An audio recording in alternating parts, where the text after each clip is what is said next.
Hello बच्चों, let's go through the question. देखिए question क्या कह रहा है। क्वेश्चन कह रहा है 20 gram of water at 30 degree Celsius is mixed with 5 gram of ice eight -10 degree Celsius. Find the final temperature of the mixture in degree Celsius if latent heat of fusion of ice is given and a specific heat capacity of water is given and that of ice is also given. तो हमारे पास बच्चों क्या है, 20 gram water है eight 30 degree Celsius and इधर है 5 gram ice eight -10 degree Celsius. तो बच्चों मान लेते हैं कि फाइनल टेम्परेचर जो है मिक्सचर का वो टी है. तो let final temperature is T. मैं लिख देता हूं let final temperature of the mixture is T. T clear है बच्चों की 0 डिग्री सेल्सियस से ज़्यादा है, इसका मतलब कि आइस मेल्ट हो गया होगा और टी डिग्री सेल्सियस पे आ गया होगा और ये लूज करेगा ही. तो इधर आइस के लिए पहले करते हैं.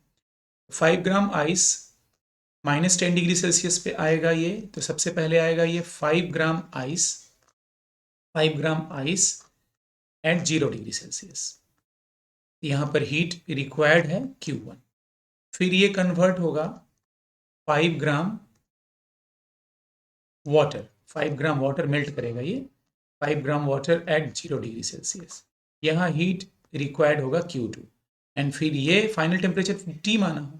This will become 5 gram water at T degree Celsius. ये Q3 मान लिया. तो सबसे पहले यही तीन मैं फाइंड कर रहा हूँ, Q1, Q2, Q3. हीट यहाँ रिक्वायर्ड होगा ms delta T, that is 5 ms. s is 0.5 because ये आइस है, लिखा भी है यहाँ पर आइस. ms डेल्टा टी मतलब -10 से 0. देखो बेटा, this is into 10.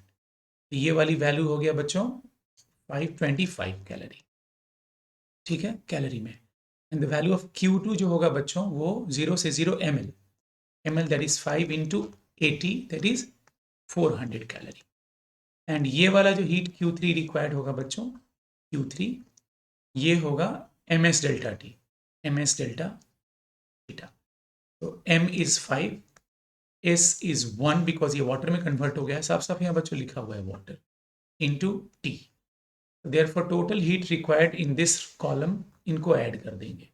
25, this is 425 Q required is equals to 425 plus 5T.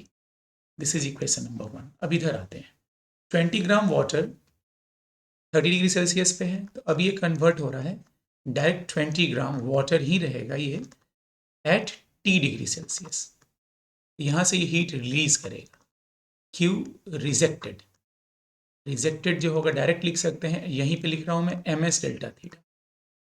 यहाँ जो टोटल हीट होगा ये राइट कॉलम में जोड़ रहा हूँ बच्चों, ms delta theta that is 20 into s is 1 and delta theta is 30 minus t.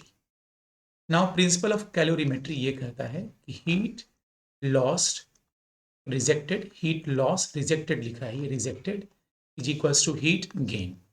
Principle of calorimetry के according equation 1 is equals to 2, that is principle of calorimetry, that is 20 into 30 minus t is equals to 425 plus 5T. Let us solve for this. There is 600 minus 20T is equals to 425 plus 5T. ठीक है, इसको solve करते हैं बच्चों. This is 425 75, this is 400 500 175 500. हाँ, this is 25T is equals to 175. That will lead us to T is equals to 175 divided by 25. This is equal to 7 degree Celsius. तो hope आप लोग समझ गए होंगे बच्चों. Thank you very much.